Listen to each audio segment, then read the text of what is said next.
हा काल तयाला तुझे सुद्धा सखे मारे कोरडीची नमने उचिष्टा तुला थोडे आणि तुका म्हणे भक्ती पुढे. कारण की भक्तीच्या पुढं भगवान परमात्म्याला त्या ठिकाणी काही लागत नाही, फक्त त्याचं आवडीने नामचिंतन आपण केलं पाहिजे बरं का. भगवंताचं नामचिंतन करत असताना एकदम आवडीने श्रद्धेने आपण ज्यावेळेस नामचिंतन करतो आणि त्यावेळेस सुखी येतो घरा.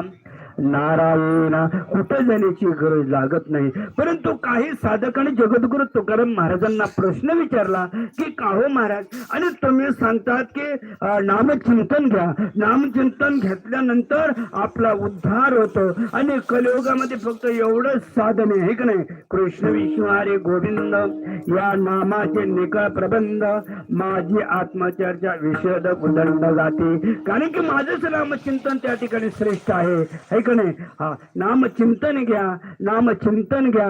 परंतु नेमकं नामचिंतन तरी कोणचं घ्यायचं, तर महाराज अभंगाच्या 4थ्या चरणामध्ये सांगता विठ्ठल केशव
रामकृष्ण हरे विठ्ठल केशवा मंत्रा जपावा सर्व काळ. कारण जगद्गुरु तुकाराम महाराजांनी सांगितलं बाबा, कारण की हा मंत्र सोप्यामधला सोपा आहे.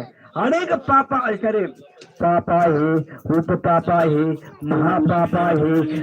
त्यामध्ये कायिक पाप आहे, वाचिक आहे, मानसिक आहे. हे पापाचे प्रकार जर ह्या भगवंताचं नामचिंतन घेतल्यानंतर हे सर्व पाप जळून भस्मसात होऊन जातात आहे का नाही. महापाप, उपपाप, कायिक, वाचिक, मानसिक हे जर सांगायचं म्हटल्यानंतर आपल्याला 1 तास पाहिजे आहे का नाही. म्हणून आपल्याला ते सांगायचं नाही. थोडक्यामध्ये वाटचालीचं कीर्तन आहे.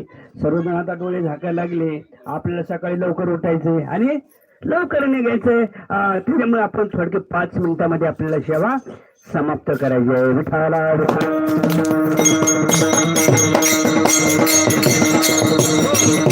रामकृष्ण हरे विठ्ठल केशवा मंत्र हा जपावा सर्व काळ.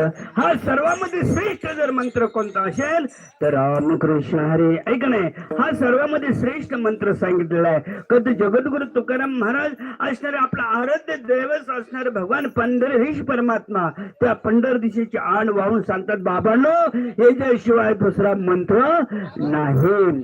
यावे नानेक आस्थापे साधन वाहान विठोबाजी. माझे जे आराध्य दैवत आहे पंढरदेश परमात्मा आणि त्या परमात्म्याच्या आण वाहून सांगतो बाबांनो दुसरं साधन नाही. अनेक साधन तुम्ही करायला जाताल परंतु त्याच्यामध्ये तुम्ही काय कराल, फसाल है की नाही. परंतु भगवंताचं नाम चिंतन घ्या फक्त, बाकी काहीच करण्याची गरज लागत नाही. कारण हे जे आहे साधू संतांनी तुमच्या आमच्या करता सांगितलं, हे घेणारा फक्त तोच शहाणा आहे. कोण, जो भगवंताचं नाम चिंतन हेच श्रेष्ठ आहे असा जाणणाराच एक शहाणा आहे आणि तोच हे सर्व काही त्या ठिकाणी घेऊ शकतो. हे महाराज अभंगाच्या शेवटच्या चरणात सांगतात.